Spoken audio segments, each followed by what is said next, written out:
Bienvenidos a Societa, tenemos una invitada muy especial hoy. Estamos con Jennifer Bermúdez de Arquitectura JBN, especializada en arquitectura comercial y arquitectura de lujo. Jennifer, gracias por aceptar la invitación. No, Luismi, gracias a ti para que podamos hablar un poquito de estos temas que normalmente la gente no se toma el tiempo para escucharlo, pero qué rico que saquemos este espacio. Claro que sí, la idea es poder enriquecer tu proyecto de inversiones inmobiliarias y hoy vamos a escuchar a Jennifer que nos dé consejos en torno al desarrollo de inversiones inmobiliarias, en torno a inmuebles comerciales, en torno a plazos comerciales, ¿vale? Cuando hablamos de diseñar para espacios comerciales, por supuesto, se marca una diferencia grandísima cuando diseñamos espacios residenciales. Correcto. ¿Qué cambia y qué consejos, qué recomendaciones debemos tener en cuenta cuando abordamos un proyecto comercial? Lo primero a la hora de pensar en el cliente comercial es en el cliente potencial del comerciante, ¿cierto? Digamos que en residencial, aunque también tenemos un cliente final, el cliente del comercio es mucho más específico porque tenemos una paleta mucho más amplia. Entonces podemos tener restauranteros, podemos tener servicios, podemos tener operación, podemos tener industria. Entonces esclarecer muy bien este nicho y a eso le podemos sacar mucho provecho, ya sea una torre de servicios médicos acompañada de una plazoleta de comida versus una torre de, no sé, operación, digamos, oficinas, restaurantes y una gran marca. Entonces hay que mirar como hacia dónde lo vamos a dirigir. Total. Cuando estamos en el desarrollo de un espacio comercial, como tú nos decías, pues hablando de locales, hablando de oficinas, hablando de bodegas o hablando de consultorios, ¿sí? ¿Qué errores comunes se cometen al conceptualizar o al pensar esos espacios? Yo pensaría que hay tres errores comunes que siempre la gente suele cometer. Número uno, a veces es sobrecargar los espacios. Entonces, cada vez más hay que entender que menos es más. Y eso es una teoría, digamos, de la arquitectura. Chanel. Sí, menos es más. Y a veces la gente quiere atacar un paisajismo, pero además quiere avisos por todo lado, pero además quiere instagramiable, pero además no tiene el estilo, pero entonces además se satura con muebles y los muebles no son de la misma referencia, entonces uno ve una galería de muebles y al final la plazoleta de comidas parece un chontaduro, un cholado, un de todo y vos decís, ¿esto qué? ¿Esto para dónde va? Entonces el primer error es sobrecargar y a veces vemos plazoletas de comidas que no tienen identidad y al sobrecargarse se pierde totalmente en el espacio todo. No se entiende el local, no se entiende cuál es el centro para vivir y no se entiende cuál es el punto de circulación, cuál es la entrada, cuál es la llegada y cuál es la estancia. Esos tres puntos son claves al desarrollar una plazoleta o un espacio comercial. Totalmente. ¿Qué cambia cuando se piensa en vamos a hacer? Porque a veces, digamos, desde la mirada de los inversionistas, a veces invertimos en inmuebles comerciales o en inmuebles residenciales. ¿Qué cambia cuando hacemos espacios para consultorios, a cuando hacemos plazoleta de comidas, a cuando hacemos oficinas? Eh, ¿Cómo irlo abordando? ¿Sí? Porque tú hablas de algo muy importante, vámonos enfocando. Cuando ganamos enfoque, concentramos más la energía y se mejoran los resultados. Así es. Digamos que cada comercio, o digamos que de esta paleta de comerciantes, de esta paleta de industrias y servicios, cada uno tiene un juez regulador. Entonces hablemos de los médicos. Tienen el Ministerio de Salud detrás. Ellos te exigen normas mínimas, te exigen materiales obligatorios, te exigen medidas, te exigen espacios que deben tener. Por ejemplo, el área de almacenamiento o UTA o CHUT, esta área es muy específica con el tema de la distribución de las basuras. Por ejemplo, ellos tienen los residuos rojos que son tan delicados y ellos tienen que tener ese tema que no se les puede salir el agua, que tiene que quedar con muro, tiene que ser media caña. Entonces, cada uno tiene un ente regulador y estos entes reguladores te van a empezar a pedir cosas mínimas, ¿sí? Entonces, por ejemplo, los restauranteros también, para poder habilitar un restaurante tienes que tener unas zonas mínimas en las áreas de trabajo de cocina. Por lo menos a la hora tú de prestar un servicio escolar, tienes que tener unas condiciones mínimas a la hora de discapacidad y movilidad reducida, que esto aplica para todos, pero en la parte escolar es muy importante el tema de la barrera de discapacidad. Entonces, cada ente regulador está fijándose en cada uno de estos servicios o comercios que se crean y esto tiene que sí o sí regirse a estas condiciones. Tú no puedes decir, voy a hacer una torre médica sin chut de basura. Yo no puedo hacer una torre médica sin parqueadero para discapacitados. Yo no puedo hacer una torre médica sin ascensor. Yo no puedo entrar a ofrecerle a ese sector algo que ese sector sí o sí te va a requerir. Total. Y te lo digo por adelantándome a lo que ibas a decir, porque a veces se nos hace fácil, generemos un inmueble tipo, que eso después aplica para todo. Si algo lo colocamos de consultorios, o si algo de restaurante, o si algo de... Y la importancia de tener desde un principio claridad de la finalidad, lo que tú decías al principio, cuál va a ser mi cliente final. Tu cliente final, sí. Hay algo dentro del tema de los proyectos y la arquitectura, y es que del lado de los desarrolladores o los inversionistas, en principio se ve como diseños. Y es bueno, a ver, que toda la parte de diseños esté engranado, pero que De también acuerdo. se entienda que una cosa es arquitectura, que hay paisajismo, que hay diseño de interiores, que hay la parte estructural. Uno tiene que tener, digamos, una conciencia de llevarlo todo armonizado, pero que también se sepa que no es, te contraté un diseño arquitectónico y eso me cubre todo, y darle el valor a cada uno de estos momentos. ¿Qué rol crees que juega cada uno de estos que te he contado dentro de un proyecto? ¿Y qué recomiendas, digamos, al inversionista, al desarrollador, cómo verlo, cómo Yo te abordarlo? decía ahorita de los errores comunes que uno ve. Entonces la gente cree que, y para mí ese es el error más común y más garrafal que hay, y es que contratamos un diseño a bajo costo pensando que al tener los planos tenemos todo. Pero pensamos en el cliente, pensamos en el concepto de esta plazoleta, pensamos en que le vamos a dar más prioridad a paisajismo que a interiorismo. Entonces empezás a dejar un montón de cosas de lado solamente contratando un diseño que a bajo costo pudiste conseguirnos en curaduría. Y cuando tú te entregan unos planos, posiblemente esos planos puede que no sean construibles, puede que sea construirlo muy caro, puede que hayan otras variables que tú no te estés dando cuenta solo por tener un paquete de planos. Entonces, ¿yo qué recomendaría? Antes que nada, hagamos un concepto. Pasemos a un diseño. Una vez tengamos este diseño, ya sea arquitectónico de áreas, que es lo que hemos hablado a veces, un bosquejo de cuántos metros cuadrados voy a tener, ya podemos empezar a mirar si es un comercio más exteriorismo o más interiorismo. El exteriorismo le da más importancia a las terrazas, a las pérgolas, a los jardines, al paisajismo, mientras que el interiorismo se enfoca más por un claustro, de pronto un lugar mucho más cerrado, que te va a empezar a mostrar un cuento, una historia dentro de un espacio cerrado, y lo que te va a ayudar a conformar esta historia van a ser los elementos de diseño interior que tú metas. ¿Tú qué piensas de dividir el trabajo? Cuando a veces voy a contratar quien me haga los esquemas básicos, una persona que solamente se encarga de hacerme fachadas, otros que, y abordar como por fases, entran otros a hacer interiorismo, entran otros. ¿Tú cómo ves? ¿Crees que es mejor con una sola firma hacer todos? ¿Crees que es completamente manejable? ¿Qué has visto de la experiencia? Yo te recomiendo que no, porque a veces uno recoge problemas de otros. Y hay personas que te venden el esquema básico, pero no están analizando todas las variables que te acabo de comentar. Entonces estás pagando 2 y hasta 3 veces el mismo trabajo. Porque cuando ya llegas a una etapa de, por ejemplo, te hicieron áreas, pero te las calcularon de tal manera que no pensaron en tu cliente final, no pensaron en tu uso, digamos que va a ser médico, no pensaron en estas normas mínimas que esto debe tener, entonces te hicieron un dibujo en el aire. Al final uno tiene que volver a borrar y decir, venga, devolvámonos. O sea, lo mínimo que usted tiene que tener son estas 3 áreas. Lo mínimo que usted debe tener en áreas son estos metros cuadrados. Lo mínimo que esta área te exige son estos parqueaderos. Entonces, es como hacer un trabajo 2, 3 veces porque estás haciéndolo sin entrar a fondo. Yo creo que es más fácil entrar a fondo y empezar a desagregar ya lo demás. Súper. Bueno, vos sos conocida porque una parte importante de tu trabajo es proyectar lujo a través de los espacios. ¿Cómo se logra proyectar lujo a través de un espacio y por qué la importancia del mercado de lujo? ¿Por qué la importancia de esa proyección a través de los proyectos? No todo el mundo, no todo el mundo quiere vender lujo, ¿no? Pero sí estamos hablando de que todas las marcas quieren subir de estatus. ¿Por qué? Porque al tú subir de estatus amplías tu nicho y de pronto al ampliar tu nicho llegas al nicho que tú deseabas que pagara tu precio. Entonces eso te ayuda a subir estatus. Lo hemos hecho con peluquerías, con restaurantes, con consultorios. Cuando se les sube el estatus, económicamente a ellos se les suben los ingresos. Es como algo así, así funciona esta regla de tres. Yo invierto en diseño de lujo y automáticamente mi cliente llega con más capacidad. Entonces ellos indirectamente se están viendo beneficiados no solamente en la estética del lugar, sino en que a futuro van a tener mayores ingresos. ¿Qué hace que un espacio o una marca a partir de la arquitectura proyecte lujo? ¿Cómo se logra?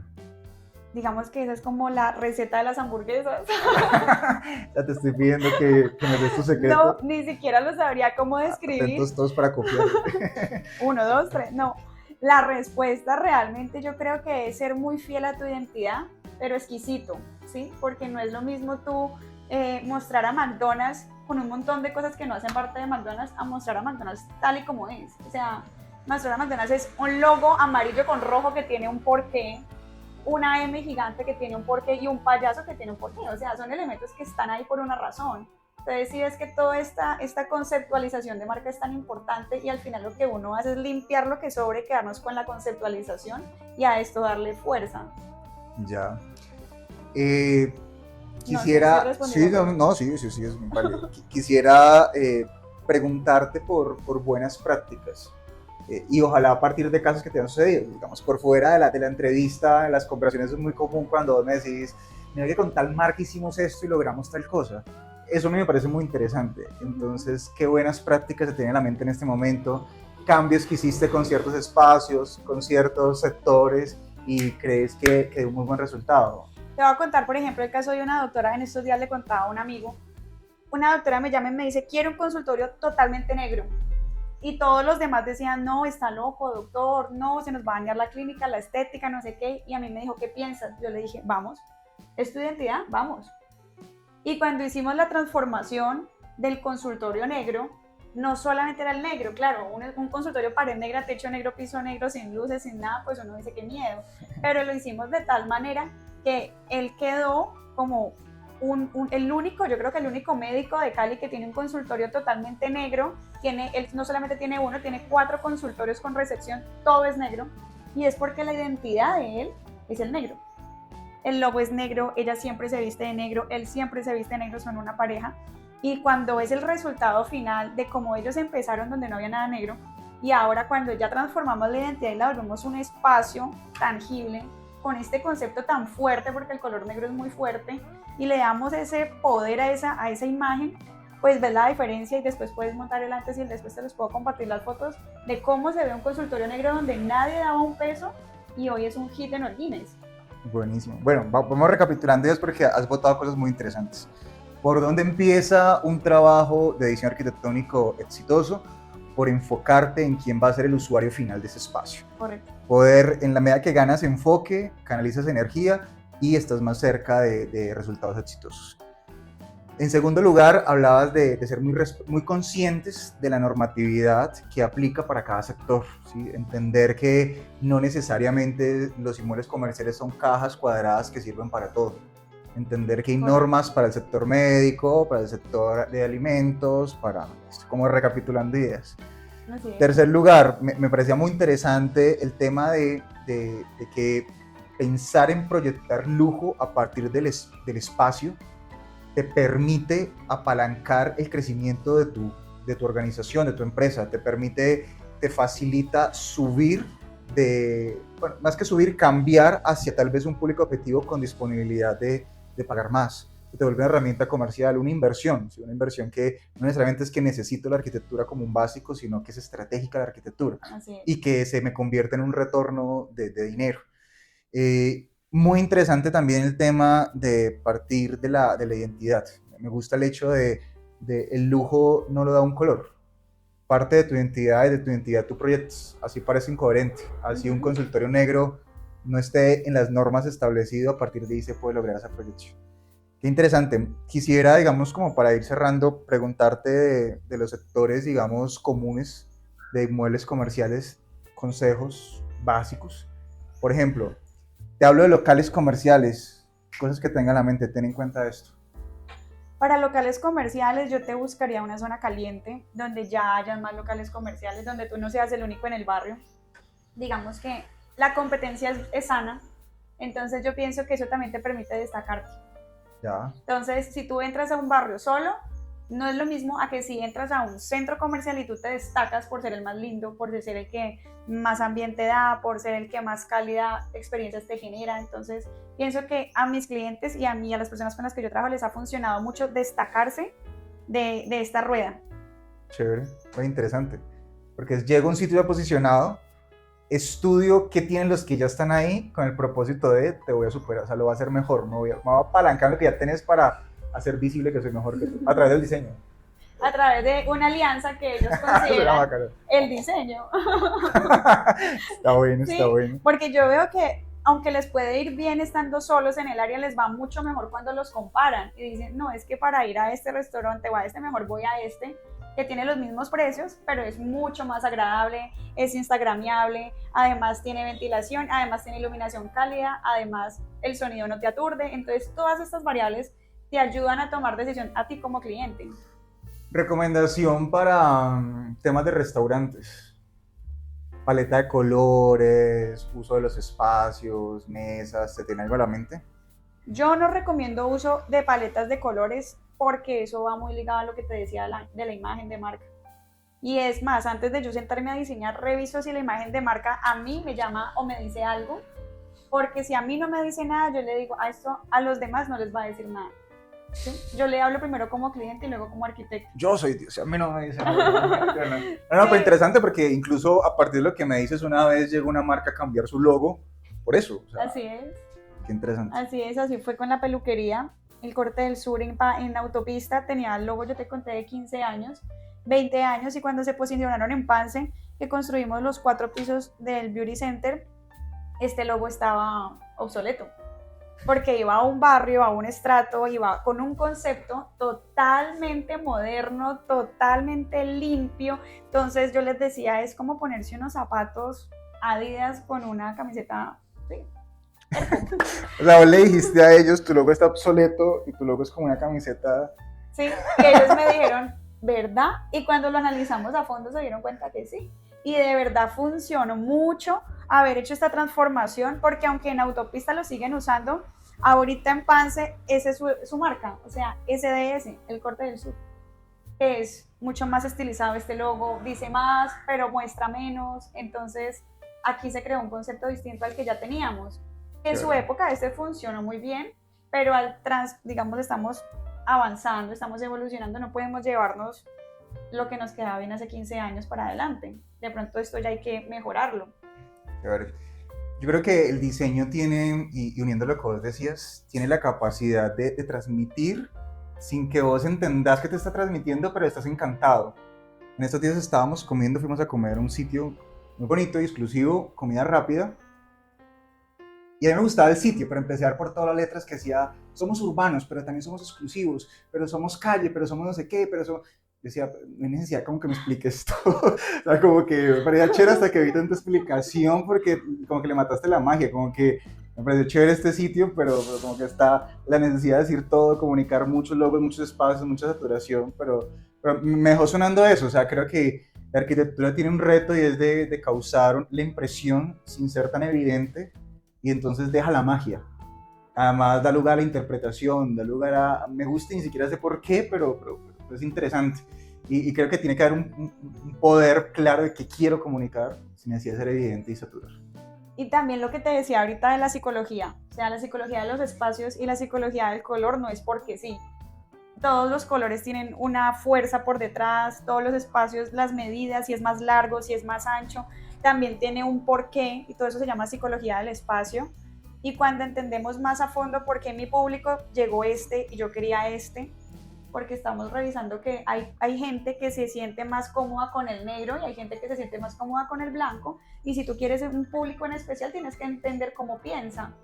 Entonces, si quieres una persona que, un ejemplo, quiera ser un poco más neutra en su forma de vestir, no se va a meter a un restaurante donde todo sea amarillo, azul, rojo, verde y morado. ¿Sí? Ella va a buscar algo que vaya más acorde con su forma de ver el mundo, de vestirse, de pensar. Entonces, la psicología del color habla mucho de uno y del usuario final. Entonces, también lo que tú dices, o te satura o te enamora.